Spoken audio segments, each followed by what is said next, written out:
Hello everyone, आपका स्वागत है आपके अपने चैनल हिंदी साहित्य सागर में। आज हम क्लास 11th अंतरा भाग 1 से चैप्टर नंबर जो 5 है हमारा ज्योतिबा फुले, जिसकी लेखिका हैं सुधा अरोड़ा, पाठ को हमने पहले ही पढ़ लिया है। इस पर आधारित इम्पॉर्टेंट MCQs यानी बहुवैकल्पिक प्रश्न उत्तर करने जा रहे हैं, जिसमें हमारा पहला क्वेश्चन है, सुधा अरोड़ा द्वारा रचित पाठ ज्योतिबा फुले साहित्य के किस विधा के अंतर्गत आता है? क आत्मकथा, ख जीवनी, ग संस्मरण, घ रेखा चित्र। तो सुधा अरोड़ा जी ने जो ज्योतिबा फुले नामक जो आपके चैप्टर दिए गए हैं पाठ्य पुस्तक में, यह चैप्टर जो है वो साहित्य के किस विधा के अंतर्गत आता है?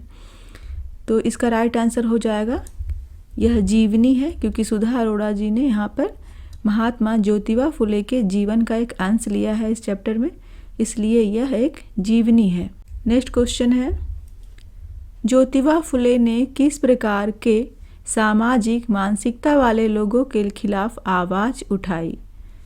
क ब्राह्मणवादी मानसिकता के विरुद्ध उन्होंने आवाज उठाई थी। ख ब्राह्मणवादी और पूंजीवादी मानसिकता के विरुद्ध उन्होंने आवाज उठाई थी। ग पूंजीवादी मानसिकता के विरुद्ध उठाई थी, या घ उपर्युक्त में से कोई नहीं। तो यहाँ पे राइट आंसर जो हो जाएगा वो ख हो जाएगा। ज्योतिबा फुले ने ब्राह्मणवादी और पूंजीवादी मानसिकता के विरुद्ध आवाज उठाई थी। नेक्स्ट क्वेश्चन है, ज्योतिबा फुले का शिक्षा को लेकर के क्या मानना था? वो शिक्षा को लेकर के क्या सोचते थे? ऑप्शन क है, शिक्षा पर केवल स्त्रियों का अधिकार है। ख शिक्षा केवल दलित एवं महिलाओं के लिए है। ग शिक्षा पर सबका अधिकार है, यह केवल एक वर्ग विशेष के लिए नहीं है। घ शिक्षा पर उच्च वर्ग का एकाधिकार है। तो यहाँ पे राइट आंसर हो जाएगा ग शिक्षा पर सबका अधिकार है, यह केवल एक वर्ग विशेष के लिए नहीं है, बल्कि यह लिंग, जाति और वर्ग सभी के लिए इक्वल है, यानी शिक्षा पर सबका अधिकार है। क्वेश्चन नंबर 4 है, ज्योतिबा फुले के अनुसार कौन सी चीज है जो समाज में सभी को समानता और शोषण से मुक्ति दिला सकती है? ऑप्शन क है अधिकार, ख सबको समान पूंजी, ग समानता, या घ शिक्षा। तो यहाँ पे राइट आंसर हो जाएगा घ शिक्षा। ज्योतिबा फुले जो थे वो शिक्षा को समानता और शोषण से मुक्ति दिलाने के लिए बहुत ही आवश्यक मानते थे। 1883 में जो उनकी पुस्तक आई थी, वह चर्चित जो ग्रंथ था उनका, शोधकार याचा आसुड़, उन्होंने उस पुस्तक में लिखा है कि विद्या बिना मति गई, मति बिना नीति गई, नीति बिना गति गई और गति बिना वित्त गया, वित्त बिना शूद्र गए, इतने अनर्थ एक अविद्या ने किए। अर्थात एक विद्या ना होने के कारण ही इतने सारे अनर्थ हुए। क्वेश्चन नंबर 5 है, महात्मा ज्योतिबा फुले निम्नलिखित में से किससे संबंधित थे? वो एक महान लेखक थे, ख एक समाज सुधारक थे, ग क्रांतिकारी थे, घ एक शिक्षक थे। तो ज्योतिबा फुले एक समाज सुधारक थे, तो ऑप्शन ख यहाँ पे राइट हो जाएगा।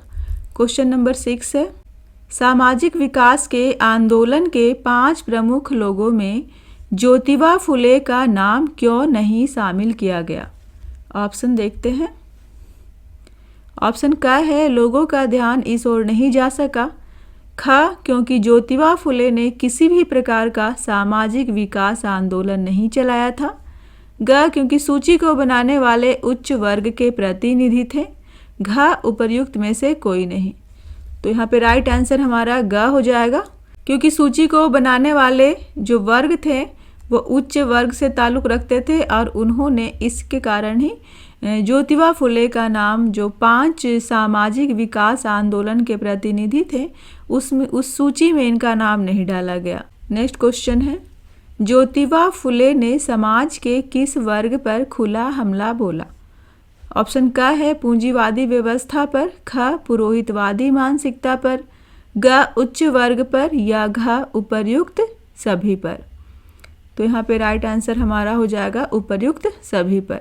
ज्योतिबा फुले ने पूंजीवादी व्यवस्था पर भी हल्ला बोला था, और जो पुरोहितवादी मानसिकता था यानी ब्राह्मणवादी जो मानसिकता था उस पर भी उनके लिए भी उन्होंने हमला बोला, और उच्च वर्ग जो कि निम्न वर्ग को सता रहे थे, उनका शोषण कर रहे थे, उनके खिलाफ भी उन्होंने आवाज़ उठाई थी। तो यहाँ पे सारे ही ऑप्शन ट्रू हैं। क्वेश्चन नंबर 8 हो जाएगा, निम्नलिखित में से ज्योतिबा फुले जी के द्वारा लिखी गई पुस्तक कौन सी है? ऑप्शन क गुलामगिरी, ख सत्य से प्रयोग, ग मेरा जीवन।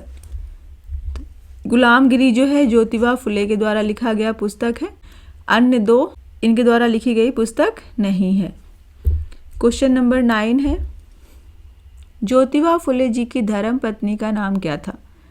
क माता सावित्री बाई, ख दुर्गा बाई, ग माता सरस्वती बाई, घ उपर्युक्त में से कोई नहीं। तो इनकी पत्नी का नाम था माता सावित्री बाई। क्वेश्चन नंबर 10 है, ज्योतिबा फुले के अनुसार एक आदर्श परिवार कैसा होना चाहिए? ऑप्शन क है पुत्र सत्यधर्मी हो, ख माता ईसाई हो, ग पिता बौद्ध हो, घ उपर्युक्त सभी। तो यहाँ पे राइट आंसर हमारा घ हो जाएगा, क्योंकि ज्योतिबा फुले के अनुसार जो एक आदर्श परिवार की उन्होंने कल्पना दी थी, उसमें उन्होंने बताया था कि जिस परिवार में पिता बौद्ध हो, माता ईसाई हो, बेटी मुसलमान हो और बेटा सत्यधर्मी हो, वही परिवार एक आदर्श परिवार है। क्वेश्चन नंबर 11 है, विद्या बिना मति गई, मति बिना नीति गई। यह पूरा इस प्रकार से है कि विद्या बिना मति गई, मति बिना नीति गई, नीति बिना गति गई, गति बिना वित्त गया और वित्त बिना शूद्र गए। इतने अनर्थ एक अविद्या ने किए। पंक्ति ज्योतिबा फुले के किस ग्रंथ से ली गई है? तो 1883 में जो इनकी पुस्तक आई थी शोधकार याचा आसुड़, उसमें उस पुस्तक में उन्होंने यह पंक्ति को लिखा है। ऑप्शन सार्वजनिक सत्य धर्म, ख गुलामगिरी, ग शोधकार याचा आसुड़, घ उपर्युक्त में से कोई नहीं। तो इसका राइट आंसर हो जाएगा ऑप्शन ग। और ये भी याद रखना है आपको कि यह पुस्तक कब प्रकाशित हुआ था इनका? 1883 में। क्वेश्चन नंबर 12 है, भारत की पहली महिला शिक्षक निम्नलिखित में से कौन है? ऑप्शन क है दुर्गाबाई, ख पंडिता रमाबाई, ग माता सावित्री बाई फुले, घ उपरोक्त में से कोई भी सही नहीं है। तो भारत की पहली महिला जो शिक्षक थी वो माता सावित्री बाई फुले थी। क्वेश्चन नंबर 13 है, ज्योतिबा फुले ने स्त्री समानता को प्रतिष्ठित करने के लिए किस विधि की रचना की थी? ऑप्शन क है नई विवाह विधि, मंगलाष्टक वो होते हैं जो विवाह के समय पे जो मंत्र उच्चारित किए जाते हैं, मंगल मंत्र, उसे मंगलाष्टक कहा जाता है। ख जीवन के नए नियम, ग नए सामाजिक नियम, घ पूजा की नई विधि। तो यहाँ पे राइट आंसर हो जाएगा ऑप्शन क। उन्होंने नई विवाह विधि का निर्माण किया था, यानी जो विवाह के समय पे जो मंगल मंत्र पढ़े जाते हैं जिसे मंगलाष्टक कहते हैं, उसको ही उन्होंने चेंज कर दिया। जैसे स्त्री कुछ वचन पुरुष के लिए देती थी, तो वैसे ही कुछ वचनों को इन्होंने जोड़ा था जिसमें पुरुष जो है वो स्त्री के प्रति देता है। एक स्थान पर वधू वर से कहती है कि स्वतंत्रता का अनुभव हम स्त्रियों को है ही नहीं, इस बात की आज शपथ लो कि स्त्री को उसका अधिकार दोगे और उसे अपनी स्वतंत्रता का अनुभव करने दोगे। और यह आकांक्षा सिर्फ वधू की ही नहीं, गुलामी से मुक्ति चाहने वाली हर स्त्री की थी। स्त्री के अधिकारों और स्वतंत्रता के लिए ही ज्योतिबा फुले ने मंगलाष्टक का निर्माण किया था और जिसे नई विवाह विधि भी कहा जाता है। क्वेश्चन नंबर 14 है, ज्योतिबा फुले को महात्मा की उपाधि से कब सम्मानित किया गया था? ऑप्शन क 1882 में, ख 1883 में, ग 1885 में या घ 1888 में। तो यहाँ पे राइट आंसर हो जाएगा ऑप्शन घ 1888 में ज्योतिबा फुले को महात्मा की उपाधि से सम्मानित किया गया था। और तब उन्होंने कहा था कि जब लोगों ने उन्हें महात्मा की उपाधि दी तो उन्होंने साफ कह दिया कि मुझे ऐसा उपाधि मत दीजिए, क्योंकि इससे क्या होगा कि जो मेरा संघर्ष है उस पर पूर्ण विराम लग जाएगा और मुझे अभी बहुत दूर तक जाना है। साथ में उन्होंने ये भी कहा था कि जब व्यक्ति किसी मठ का अध्यक्ष बन जाता है तब वह संघर्ष नहीं कर सकता है। क्वेश्चन नंबर 15 है, ज्योतिबा फुले की सबसे बड़ी विशेषता निम्नलिखित में से क्या थी? ऑप्शन क है वह जो कहते थे अपने आचरण और व्यवहार में उतार कर दिखाते थे। ऑप्शन ख वह एक दार्शनिक थे। ग वो एक महात्मा थे। ऑप्शन घ इनमें से कोई नहीं।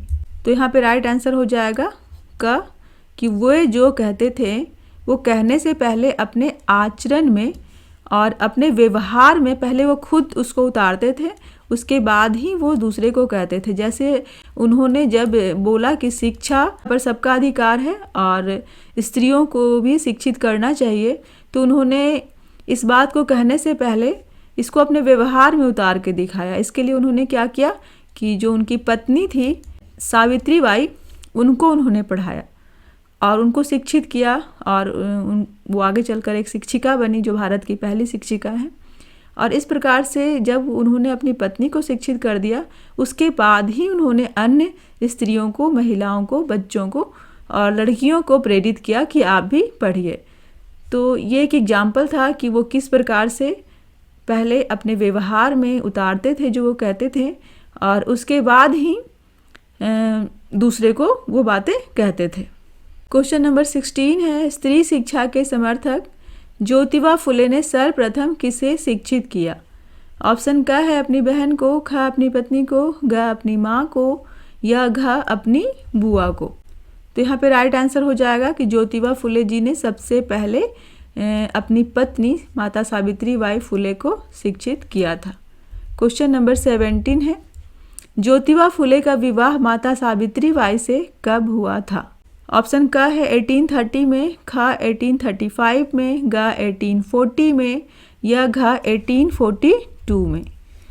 तो इनका विवाह जो है सावित्री बाई 1840 में हुआ था।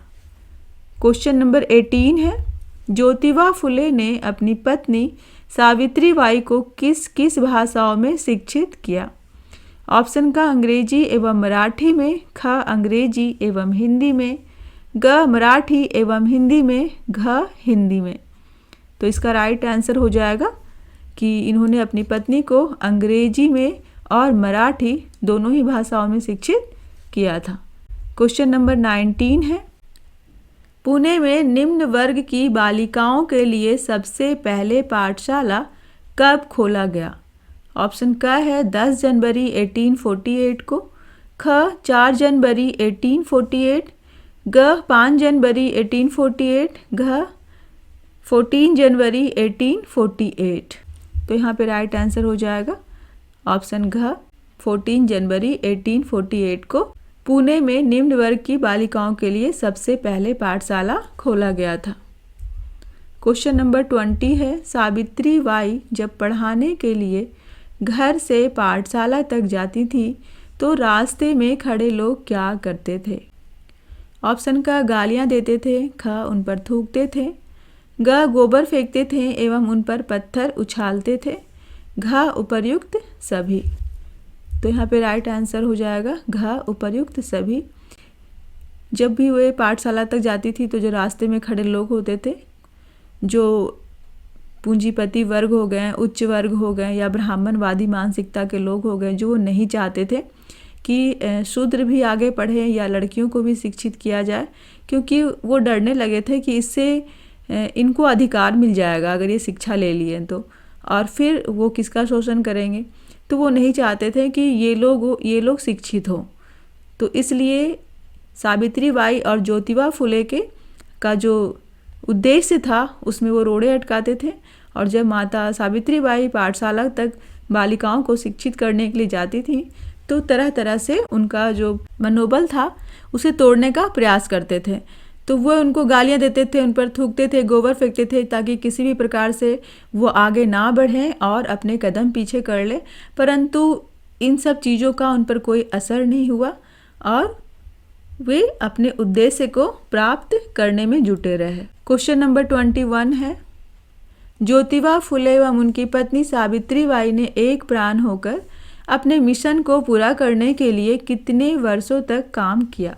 ऑप्शन होगा 50 वर्ष तक, ख 60 वर्षों तक, ग 25 वर्ष तक या घ 30 वर्ष तक। तो यहाँ पे राइट आंसर हो जाएगा ऑप्शन का 50 वर्ष तक वो दोनों साथ काम करते रहे और इस प्रकार से उन्होंने अपने मिशन को पूरा किया। क्वेश्चन नंबर 22 है, ज्योतिबा फुले के धर्मभीरू पिता ने अपने पुत्र एवं बहू को घर से क्यों निकाल दिया था?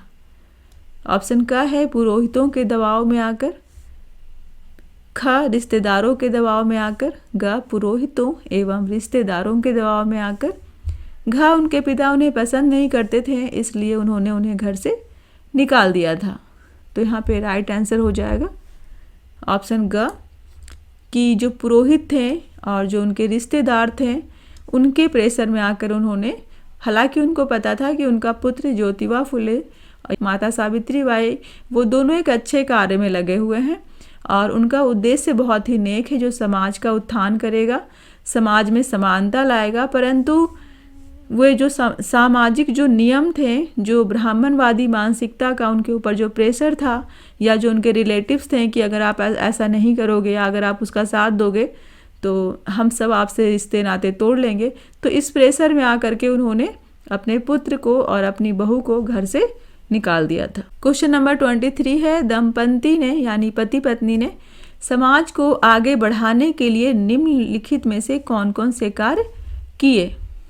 तो ऑप्शन का होगा किसानों और अछूतों की झुग्गी झोपड़ी में जाकर लड़कियों को पाठशाला भेजने का उन्होंने आग्रह किया। ऑप्शन ख होगा अपने घर का जो पानी का हौद था, उनका टंकी को हौद कहते हैं, वो सभी जातियों के लिए उन्होंने खोल दिया। ऑप्शन ग है सामाजिक कुरीतियों एवं अंधविश्वास के प्रति लोगों में जागरूकता फैलाया, उन्होंने लोगों को जागरूक किया। घ उपर्युक्त सभी। तो यहाँ पे राइट आंसर हो जाएगा घ उपर्युक्त सभी। ये सारे काम उन्होंने किए। वो किसानों को और जो झुग्गी झोपड़ियाँ होती थी दलितों के उसमें जाते थे और उनको प्रेरित करते थे कि आप अपनी लड़कियों को पाठशाला में पढ़ने के लिए भेजिए। और उस समय जो शूद्र थे यानी जो दलित लोग थे उनको पीने का पानी उच्च वर्ग के कुएं से नहीं लेने के लिए दिया जाता था, तो उनको कभी कभी क्या होता था कि गंदा पानी या पीना पड़ता था या दूर दराज से पानी लेकर के आना पड़ता था। तो फुले दंपति ने क्या किया, अपने जो घर का जो उनका हौद था, जो टंकी थी, उन्होंने सबके लिए, सभी जातियों के लिए, चाहे वो कोई भी हो, किसी भी जाति का हो, सबके लिए उन्होंने खोल दिया। और जो सामाजिक कुरीतियाँ थी का उन्होंने विरोध किया, अंधविश्वास के प्रति लोगों को जागरूक किया कि आपको ऐसा नहीं करना चाहिए। क्वेश्चन नंबर 24 है, ज्योतिबा फुले ने कौन सा समाज की स्थापना की थी? ऑप्शन का है दलित समाज का, ख सत्यशोधक समाज का, ग महिला उत्थान समाज का, घ उपरोक्त में से कोई नहीं। तो यहाँ पे राइट आंसर ख हो जाएगा, ज्योतिबा फुले ने सत्यशोधक समाज की स्थापना की थी। क्वेश्चन नंबर 25 है, लाट साहब के कहने पर इस तरह रास्ते में घूमते हुए खाना अच्छी बात नहीं है, तो सावित्री बाई ने क्या किया? ऑप्शन का है वह जो खा रही थी उसे उसने फेंक दिया, ख वह रोने लग गई, ग उनको बहुत बुरा लगा, घ उपरोक्त में से कोई नहीं। तो यहाँ पे राइट आंसर हो जाएगा ऑप्शन का, जब लाट साहब ने कहा कि इस तरह रास्ते में घूमते हुए खाना अच्छी बात नहीं है, तो बालिका ने जो खा रही थी उसे ही फेंक दिया। और जो बात लाट साहब को बहुत अच्छी लगी और इसलिए उन्होंने उन्हें एक पुस्तक दी थी और कहा था कि अगर आपको यह पढ़ना ना आए तो कोई बात नहीं, आप इसमें छपी जो पिक्चर्स है उसे ही देख लीजिएगा। परंतु माता सावित्री बाई ने उस पुस्तक को बड़े संभाल के रखा था और जब उनका विवाह हुआ ज्योतिबा फुले से तो वह पुस्तक अपने साथ ले गई थी और जब वो उन्हें पढ़ना लिखना आ गया तो सबसे पहले उन्होंने उसी पुस्तक को पढ़ा था। यहाँ पर यह चैप्टर समाप्त होता है और मुझे उम्मीद है कि ये जितने भी MCQ मैंने करवाए हैं 25 MCQ, ये आपके लिए बहुत ही इम्पॉर्टेंट साबित होगा। और अगर इसके अलावा आपके मन में किसी भी प्रकार का कोई डाउट हो तो आप मुझसे पूछ सकते हैं कमेंट बॉक्स में। Thank you.